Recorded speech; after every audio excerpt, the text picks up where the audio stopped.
del conflicto. El 6 de mayo del 2006 fue una fecha dedicada en este país a los 10 mandamientos. La mayoría de iglesias quisieron dedicar esa fecha a los 10 mandamientos. No sé si fue producto de la decisión que hubo y la demanda que se hizo de retirar el monumento de los 10 mandamientos de una de las cortes de uno de los estados sureños. El hecho es que muchas personas fueron a la capital de este país a desfilar en defensa de los 10 mandamientos. Pero estoy seguro que la mayoría de personas que desfilaban allí no alcanzaban a entender lo que implican los 10 mandamientos. Y algunos no alcanzaban a entender que hay una guerra entre dos extremos, dos polos opuestos. Ustedes saben que la mayoría de países, la política, los que creen en un partido es muchas veces por caudillos. Me gusta fulano, por mi familia, tradición, pero aquí realmente el que sea de uno de los dos partidos aquí es una filosofía. El que mire la filosofía, el que mire las creencias, lo que creen los partidos, podrían identificarse realmente no por caudillo, no por colores, no por nombres, sino por lo que creen. Así que unos tienen la tendencia a que todo sea a la fuerza. Muchos quieren ver la religión y el Estado unidos, obligando. Por otro extremo, en el otro extremo están los liberales, que les gustaría que todo se secularizaba. Hay un movimiento secular. Y la gente que ha viajado a Europa y que conoce los países del norte de Europa sabe que hay una corriente secular, que no quiere saber nada de religión, que todo está bien, la parte humana está bien en el humanismo, pero nada con Dios ni religión. Hay gente que no quiere saber. Entonces, en medio de esos dos extremos se encuentran aquellos, o nos encontramos aquellos que creemos en el Señor y creemos de que los 10 mandamientos están vigentes. No rechazamos los 10 mandamientos completamente, ni tampoco estamos de acuerdo aunque se obliga a la gente. Y para nosotros los mandamientos es más que un monumento. Para nosotros los mandamientos es más que una marcha por ellos, o llevarlos escritos, o tenerlos escritos en las paredes, como lo hacían los judíos. Para nosotros algo más que eso. Aún más, yo diría que los mandamientos, que en hebreo son 10 palabras, para que nosotros lo podamos entender en español y también en inglés son más palabras, pero en hebreo son 10 palabras, porque la lengua hebrea es menos descriptiva que el español y que el inglés. Pero los 10 mandamientos, los mandamientos de Dios incluyen más que 10 palabras. Y en una oportunidad Jesús le dijo a los fariseos, si vuestra justicia, le dijo a los discípulos, si vuestra justicia no fuere mayor que la de los fariseos, no podréis entrar al reino de los cielos. Y es que nosotros sabemos que los fariseos conocían la ley, pero realmente no la practicaban, por un lado. Esa es una de las razones. Jesús en una oportunidad dijo, haced lo que dicen los fariseos, pero no lo que hacen. Pero cuando dijo, si vuestra justicia no fuese mayor, significa que los discípulos y nosotros debemos tener una justicia que es mayor que la de los fariseos, y la justicia nuestra es la justicia de Cristo. Porque nuestra justicia de nada vale. Pero quisiera volver a leer la lectura bíblica en Salmos 19, 7 y 8. Hermosos versículos. La ley de Jehová es perfecta, que convierte el alma. El testimonio de Jehová es fiel, que hace sabio al sencillo. Los mandamientos de Jehová son rectos, que alegran el corazón. El precepto de Jehová es puro, que alumbra los ojos. Qué palabras tan hermosas las de este salmo, hermanos. Hermoso acerca de la ley de Dios. Pero la ley de Dios ha sido no solo un tema de controversia en los Estados Unidos y ahora, sino que es la causa del conflicto más antiguo y que es un conflicto que continúa ahora, y que es un conflicto que terminará cuando Cristo venga en las nubes de los cielos. Y ese conflicto nosotros sabemos que empezó en el cielo. Y la pregunta que nos hacemos es, ¿qué papel juega la iglesia en este conflicto universal y conflicto antiguo? ¿Qué papel juega? Mucha gente tiene conceptos diferentes de iglesias. Yo a veces me reúno o tengo que hablar con personas de otras denominaciones. Es un concepto totalmente diferente de iglesia y el propósito. Aún más en nuestras iglesias a veces enfatizamos unas cosas y nos alejamos un poquito del verdadero énfasis que debe tener la iglesia. Hay lugares donde la iglesia se ha vuelto, muchas personas con buenas intenciones de crecer, se vuelve como una especie de mercado. O lugares donde dice vamos a alcanzar esto y entonces se descuidan ciertos temas.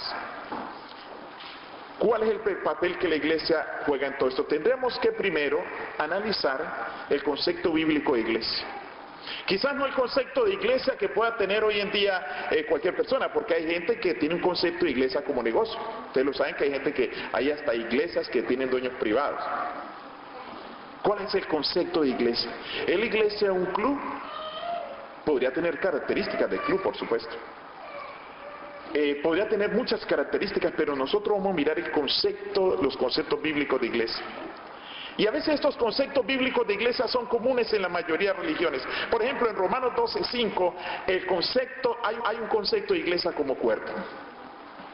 En otro versículo, en Éxodo 19:6, se nos habla de la iglesia como un reino. Concepto de cuerpo, concepto de reino. En Efesios 2:21 se nos presenta el concepto de templo. En 1 Pedro 2:9 se presenta como un sacerdocio. En 1 Corintios 3:9 como un edificio. Aún más Jesús dijo, sobre esta roca edificaré mi iglesia. En Efesios 2:19 como una familia, la familia de Dios, otro concepto hermoso de iglesia. En 1 Corintios 3:5-9 una viña. A través de la Biblia varias veces se habló de la iglesia como una viña.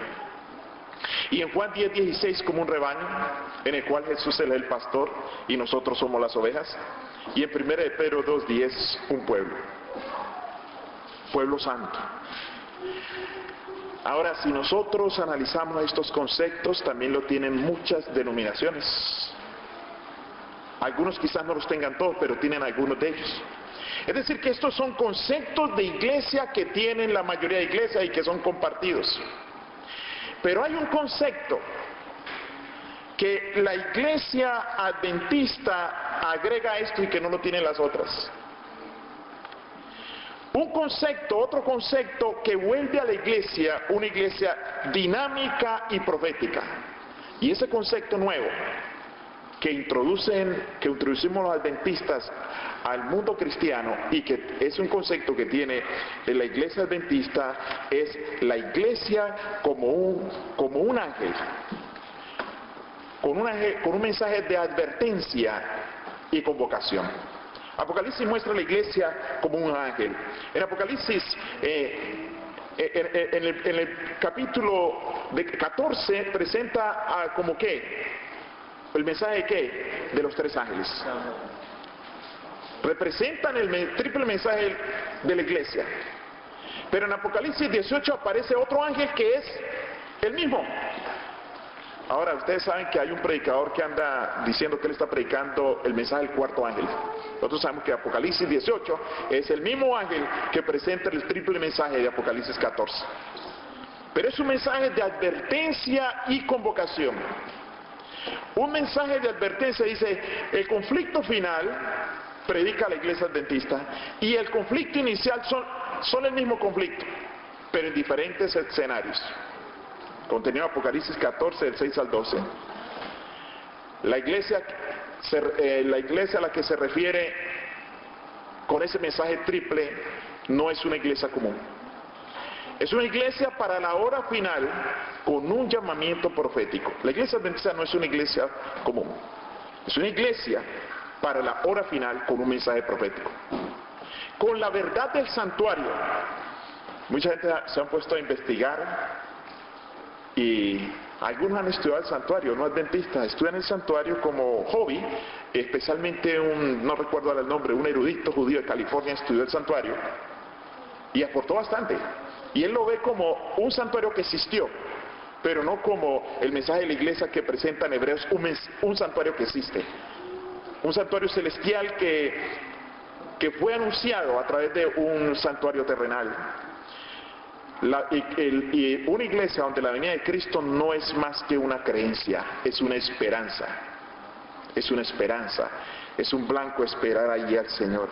Así que este mensaje es importante para nosotros, el mensaje que la iglesia presenta, porque combina varios aspectos: evangelio y juicio. Mucha gente y muchas personas y predicadores quieren predicar el evangelio, pero nada de mencionar el juicio. Pero la iglesia adventista combina el evangelio con el juicio. De la misma manera, cuando se adora a Dios, se adora e incluye advertencia. Adoramos a Dios, pero hay una advertencia: la hora de su juicio es venida. También creación y sábado. Como les dije en una ocasión aquí, hay casi el 99.9 o .8 de los cristianos en el mundo ya no creen en la creación de dominaciones, sino que fue la evolución creativa. El hombre viene del mono y Dios estaba allí como cooperando, como ayudando a que se transformara. Pero nosotros sabemos que todo esto se refiere al abandono del sábado, porque la creación y sábado, hoy sábado, es el monumento de la creación. Esa es la verdad que nos muestra el recuerdo de que el hombre fue formado con las manos de Dios. No se creó solo. La misma Biblia dice, Él nos hizo y no nosotros a nosotros mismos. Es decir, que es una iglesia con una dinámica diferente, que combina evangelio y juicio, adoración, advertencia y creación y sábado. La iglesia debe ser instruida. Este mensaje de advertencia debe predicarse, dice la Biblia, con toda urgencia a toda nación, tribu, lengua y pueblo. La iglesia debe ser instruida acerca de los eventos finales. ¿Y cuáles son los eventos finales? Son grandes acontecimientos que ocurrirán en el tiempo del fin. Eventos en que la iglesia tiene interés, pero es nuestro deber, no solo que la iglesia tiene interés a nivel mundial y que históricamente, aunque mucha gente hoy ya no predica los eventos finales, porque el año 2000 le trajo a muchos predicadores un gran problema, que aunque nunca pensaban que Cristo iba a venir en el 2000, en su subconsciente, después del año 2000 nadie quiere hablar de eventos finales, como si la venida de Jesús se fuera a aplazar mucho tiempo. Estos eventos en los que la iglesia debe ser instruida se llama escatología. Aprendan esa palabra, casi no me gusta utilizar un vocabulario extraño, y yo le doy gracias a Dios que fui pastor primero en una época de unos hermanos que trabajan en el campo y me ayudó a tratar de tener un lenguaje sencillo. Pero escatología es la ciencia que estudia las últimas cosas. ¿Y cuál es la causa? La culminación del conflicto entre Cristo y Satanás. La culminación de ese conflicto son los eventos finales estudiados a través de la escatología. Entonces, los eventos finales son eventos que se nos muestra a través de la sierva del Señor, que será un periodo breve. Un periodo breve. En 1952, la Asociación General convocó muchos teólogos adventistas del mundo y sacaron un libro en 2 tomos titulado Nuestro firme fundamento. Pero esos 2 libros no se deben de confundir con una organización que llama también así, sino que son 2 libros. Y ese libro se escribieron allí los eventos que ocurrirían bajo la 6ª y 7ª plaga. 64 eventos se enumeraron. Pero esos 64 eventos, los más conocidos, Los más comentados son los siguientes, y es como información, ¿no? Y seguramente que algunos de ustedes han leído acerca de ellos, los han estudiado. Está el zarandeo, la lluvia tardía, el fuerte clamor, la obra de engaño, las leyes dominicales, el sello de Dios y la marca a la bestia, la terminación de la obra, el tiempo de gracia, el tiempo de angustia, las plagas, la liberación del pueblo de Dios y la segunda venida. 12 eventos más conocidos, de los eventos finales más conocidos. Estos son los eventos que se han estudiado que ocurrirán, algunos de ellos seguramente condicionales. Lo que nosotros sabemos de hecho es que Cristo viene. Y yo a veces me he puesto a preguntar, ¿qué tal que el Señor, ustedes creen que el Señor nos puede dar una sorpresa y venir la otra semana? ¿Ah? Dios es soberano y Él puede venir. El Señor puede decir, voy a ir. La otra semana puede venir Cristo. ¿O no? Porque hay muchas cosas, y no vamos a entrar en detalle, que son condicionales, y hay otras cosas que sin la gente haber notado se han ido cumpliendo. Entonces, lo importante de nosotros es estudiar los eventos finales para que sean para nosotros un recuerdo de alarma que Cristo viene. No para asustarnos, sino que tengan ese propósito. En Daniel capítulo 12 versículo dice, en aquel tiempo se levantará Miguel, el gran príncipe que está de parte de los hijos de tu pueblo, y será tiempo de angustia cual nunca fue desde que hubo gente hasta entonces, pero en aquel tiempo será libertado tu pueblo y todos los que se hayan escrito en el libro. ¿Ustedes creen que de un momento a otro aparecerá el tiempo de angustia? ¿Ustedes creen que de un momento a otro rápidamente las leyes se puedan cambiar en este país? Si en este país hay libertad y en el mundo es porque la Biblia dice que Dios permitirá eso en los últimos tiempos para que el Evangelio se predique. Pero cuando el Espíritu de Dios se aparte de los gobernantes, el enemigo tomará fuerza sobre ellos y podrán haber los argumentos más inteligentes que los hombres puedan creer para cambiar las leyes. Puede venir un tiempo de angustia en algún momento. Pero nosotros necesitamos, es importante, dice el Conflicto de los Siglos en la página 680, que es importante conocer los eventos finales. Y yo quisiera preguntar de paso, ¿cuántos tienen el Conflicto de los Siglos? Muy bien. ¿Cuántos lo leen? Muy bien. Todos deberíamos de conocer esos eventos. Dice en la página 680, la imaginación más fecunda no alcanza a darse cuenta de la magnitud de tan dolorosa prueba. Y en Profetas y Reyes, en la página 108, dice, todo el universo contempla con interés indecible las escenas finales de la gran controversia entre el bien y el mal. ¿Todo qué? Todo el universo contempla los eventos finales y el fin de la controversia. Si el pueblo de Dios estudia los eventos finales y entiende todo lo que encierra, tendrá seguridad y no será tomado por sorpresa. Es importante conocer los eventos de los últimos días, especialmente para aquellos que son nuevos en la iglesia. Pero yo quiero adelantarles que los eventos de los últimos tiempos y la experiencia del pueblo de Dios en los últimos tiempos será una experiencia similar a la experiencia de Jesús en el Sanedrín. Será una experiencia similar si el pueblo de Dios es preparado, porque en el Sanedrín y en la crucifixión y en todo esto que ocurrió desde que Jesús estaba en el Getsemaní hasta que fue crucificado, Jesús sabía lo que estaba pasando. Había allí dos puntos de vista como lo hay ahora.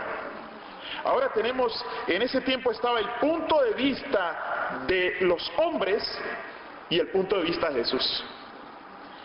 Hoy está el punto de vista del mundo no cristiano o cristiano que no ha aceptado la Escritura como está, y el punto de vista del pueblo de Dios. Miremos qué ocurrió. El punto de vista humano, cuando Jesús fue apresado,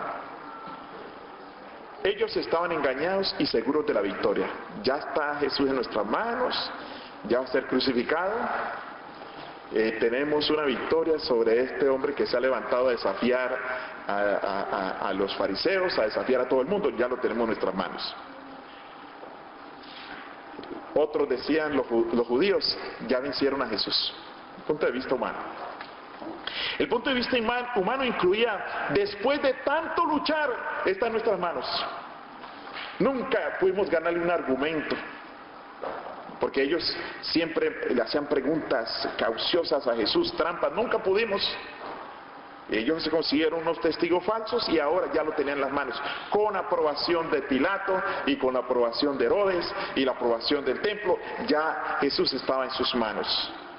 Pilato y los soldados lo veían con lástima. Hasta Pilato le ofreció, que trató de defenderlo. No hay duda, para la parte humana en aquel entonces no había duda de la derrota de Jesús. Pronto moriría por su necedad para siempre. Iría a morir para siempre. Ese es el punto de vista humano. Hoy el punto de vista humano, el punto de vista pagano es diferente al punto de vista del cristiano consagrado y entregado al Señor. En el momento de la persecución va a ser dos puntos de vista totalmente diferentes. Ahora vamos al punto de vista de Jesús. Jesús veía las cosas desde el punto de vista divino. Sabía que habían cosas invisibles a los humanos. Los hombres no pueden entender ángeles de Satanás de un lado a otro moviéndose. No pueden entender. Yo una vez vi en la televisión una predicación de Billy Graham, invitado a predicar en el Estadio La Bombonera, Argentina. Y él estaba predicando y alguien le traducía el sermón. Y llegó un momento en que él empezó a predicar exactamente lo que dice Joya los Testimonios tomo 1. Siempre hemos visto que él ha leído los libros de la era de White porque predicaba exactamente lo que ella estaba diciendo allí. Que cuando le decían a Jesús, si eres hijo de Dios, baja de esta cruz, eran ángeles caídos que le ponían esas palabras a las personas en los labios. Pero la gente no podía ver cosas invisibles que eran invisibles a ellos. Jesús sabía que estaba librando una batalla mayor que los ojos humanos no podían ver ni oír. Y a veces los hijos de Dios tenemos que luchar batallas que nadie sabe. Una persona puede venirle en la calle a decirle por su fe, a ponerle dificultades por su fe, pero ellos no ven. Sabía Jesús que había un vasto universo del que los seres humanos no tenían idea. Porque Jesús es el Rey de Reyes y Señor de Señores, es la majestad del universo. Aunque estaba siendo crucificado ahí, Él estaba acostumbrado a que todo el universo le adore. Y ellos, aún más el mundo de hoy, trata con un aparato. En estos días tomaron una foto, estaban discutiendo una foto de Marte. En la foto de Marte aparece un hombre sentado así tranquilamente allí y decían, hay vida en Marte, ¿por qué la NASA no investiga eso? Pero era una formación de rocas de Marte que parecía un individuo allí.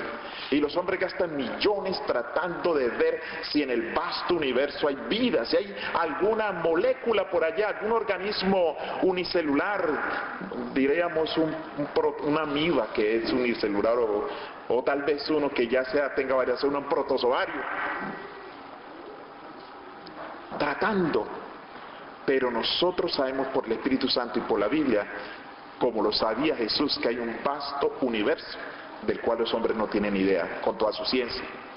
Jesús sabía que esa visión cósmica era más importante que el conflicto visible. Lo que estaba ocurriendo allí, Él iba a ser crucificado. Aparentemente perder y morir allí era parte de una visión cósmica más amplia y grande. Jesús conocía su papel en ese conflicto universal.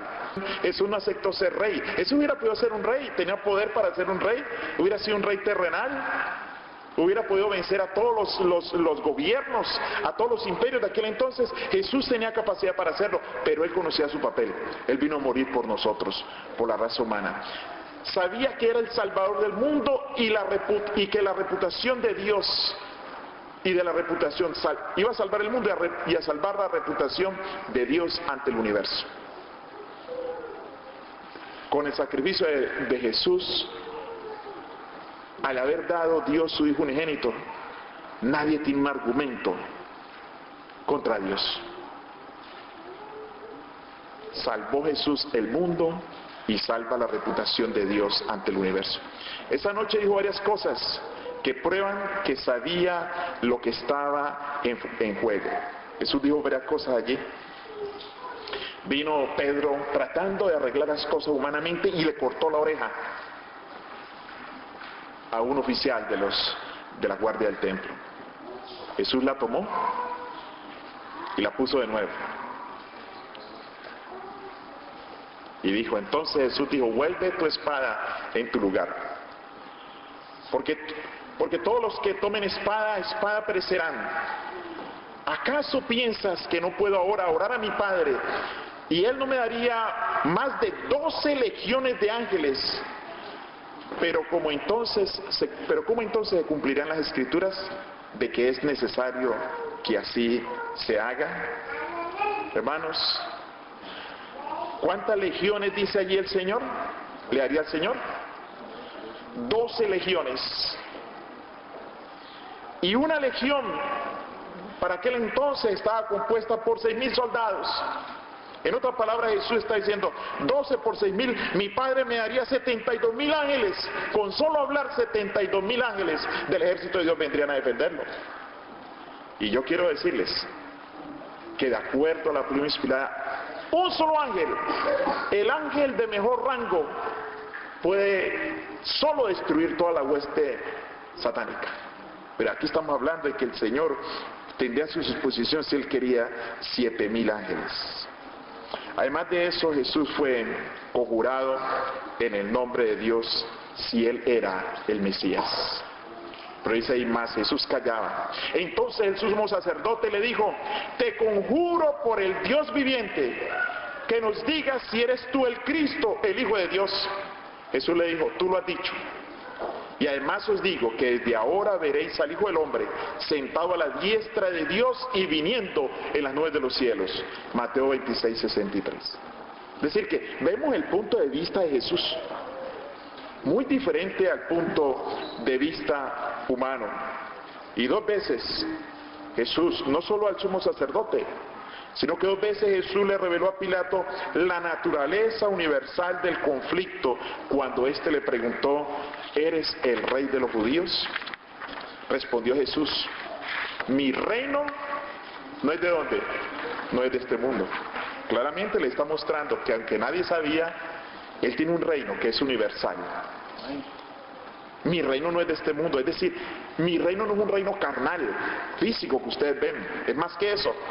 Si mi reino fuera de este mundo, mis servidores pelearían para que yo no fuera entregado a los judíos, pero mi reino no es de este mundo. Jesús conocía tanta la naturaleza de lo que estaba pasando, que Él fue capaz a un gobernante de negarle a responderle y hablarle. Entonces Pilato dijo, ¿a mí no me hablas?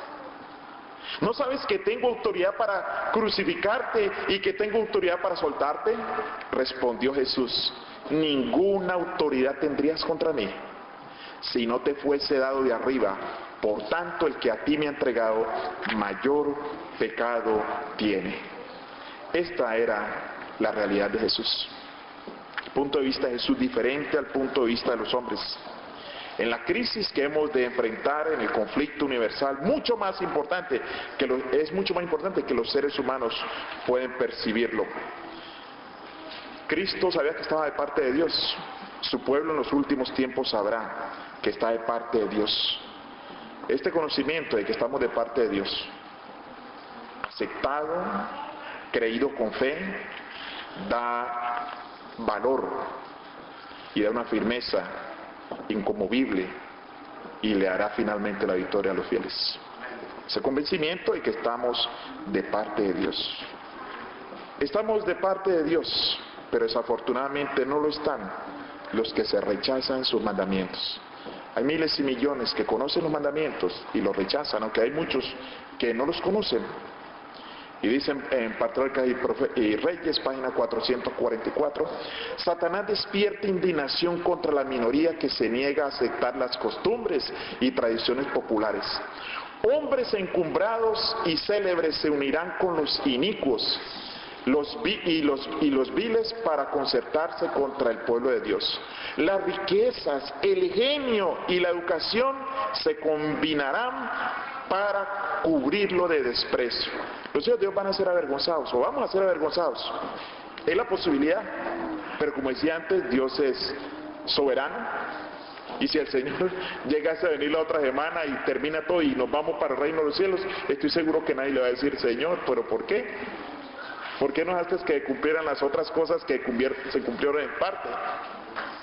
Además de eso, cuando dice Jesús que viene como ladrón en la noche, nunca he creído que Jesús venga como ladrón en la noche para los ateos.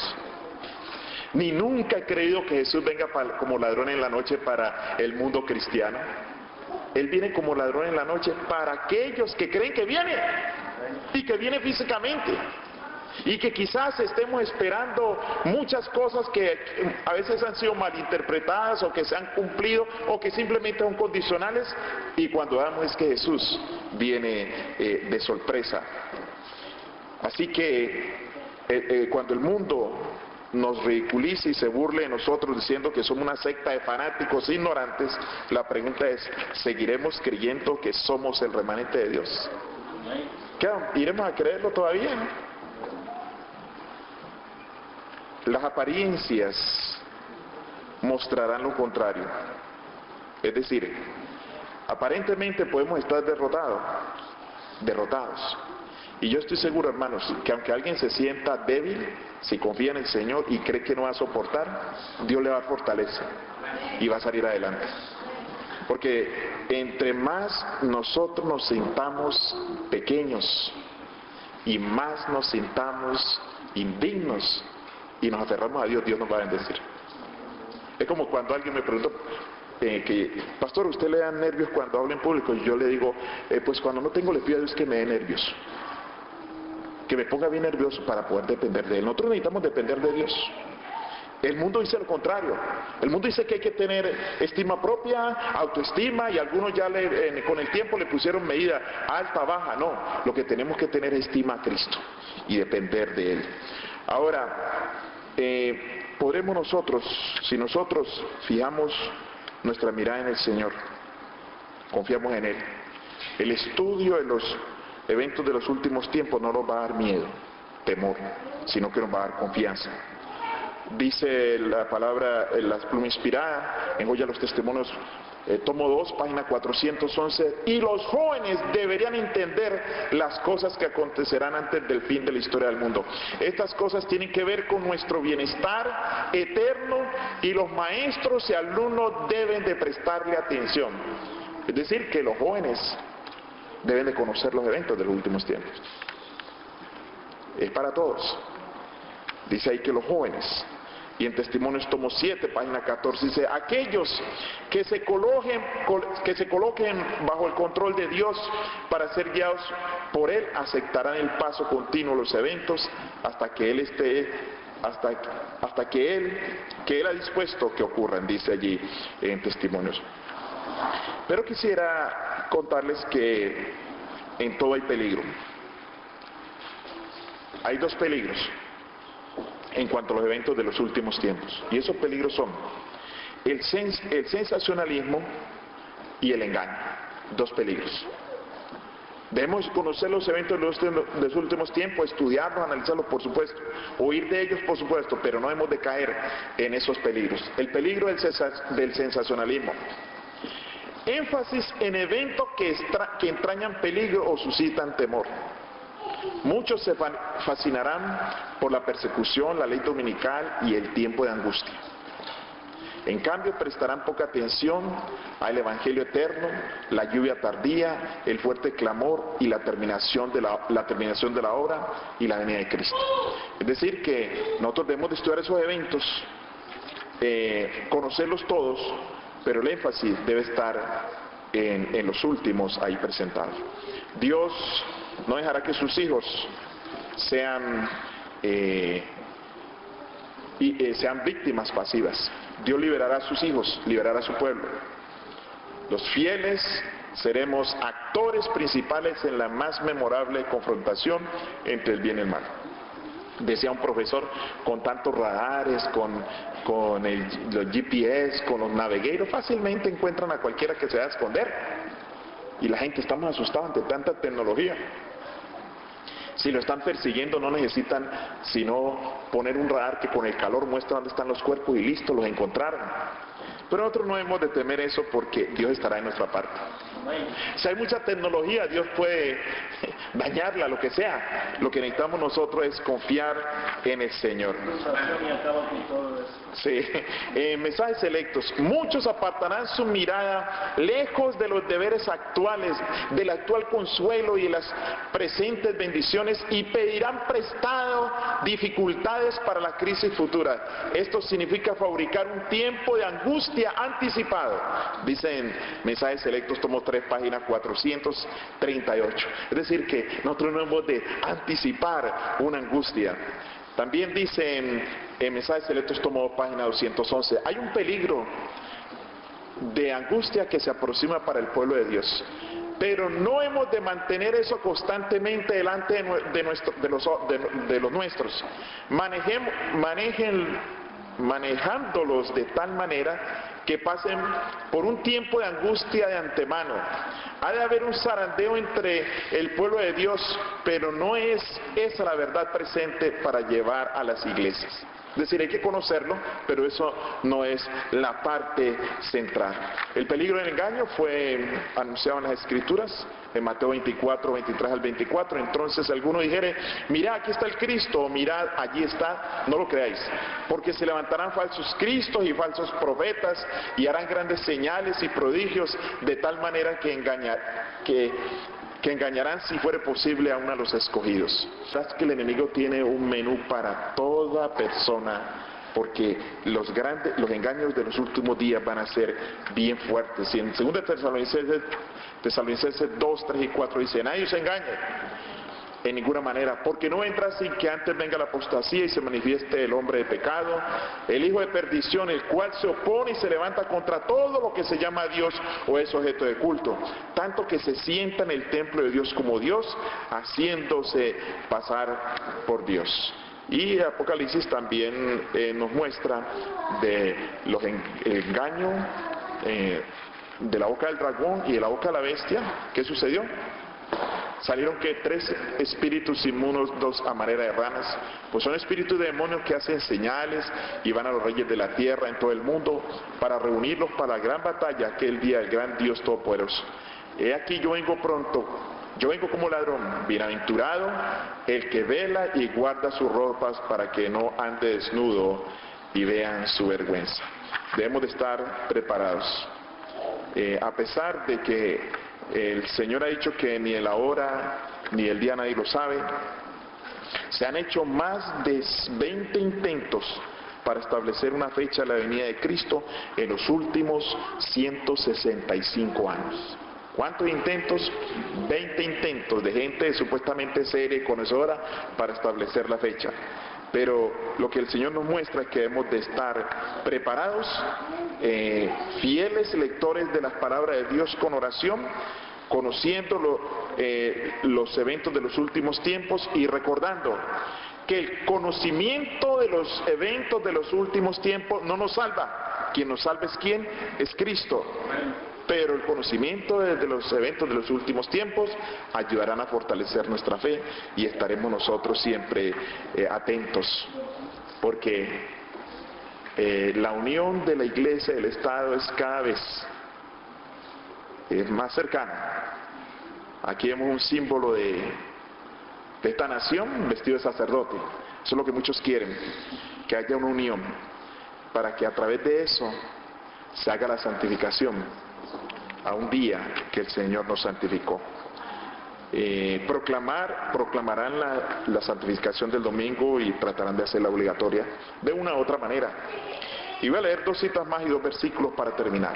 Los cristianos deben prepararse para, ahí me falta una, lo que pronto ha de estallar sobre el mundo, como sorpresa abrumadora. Y deben de hacerlo estudiando diligentemente la palabra de Dios. Y en el conflicto de los siglos, en la página 683, solo los que hayan estudiado diligentemente las Escrituras y las hayan recibido el amor de la verdad en sus corazones, serán protegidos de los poderosos engaños que cautivan el mundo. Merced al testimonio bíblico descubrirán al engañador bajo su disfraz. Y por último, versículos que nos ayudan. Jesús dice: esta es la vida eterna, dice la palabra de Dios, que te conozcan a ti, al único Dios verdadero, y a Jesucristo a quien has enviado. Y ahora, un favorito: ¿quién nos separará del amor de Cristo? ¿Tribulación, angustia, o persecución, o hambre, o desnudez, o peligro, o espada? Como está escrito, por causa de ti somos muertos todo el tiempo. Somos contados como ovejas de matadero. Antes, en todas estas cosas, somos más que vencedores por medio de aquel que nos amó. Por lo cual estoy seguro que ni la muerte, ni la vida, ni ángeles, ni principados, ni potestades, ni lo presente, ni lo porvenir, ni lo alto, ni lo profundo, ni ninguna otra cosa creada nos podrá separar del amor de Dios que es en Cristo Jesús, Señor nuestro. Qué maravillosas palabras de Romanos 8, 35 al 36. El Señor, a través del apóstol Pablo, que vivió tantas cosas y que tuvo esa experiencia cristiana tan cercana al Señor, puede, inspirado por el Señor, decir esto con todo sentir, no solo conociéndolo, entendiéndolo, sino sintiéndolo de todo corazón, inspirado por el Señor. Verdaderamente que necesitamos, para todo lo que nos emprendamos, tener a Jesús y sentir a Jesús. Y estoy seguro que Jesús se agradará de que entendamos y conozcamos los eventos de los últimos tiempos, y que los eventos de los últimos tiempos nos ayuden a recordar que nuestra redención, nuestra salvación está cerca. Que Dios bendiga grandemente a cada uno de ustedes, y que podamos cada día ir conociendo más los eventos de los últimos tiempos y irlos mirando en lo que está ocurriendo, y que nuestra fe sea fortalecida grandemente. Que Dios les bendiga.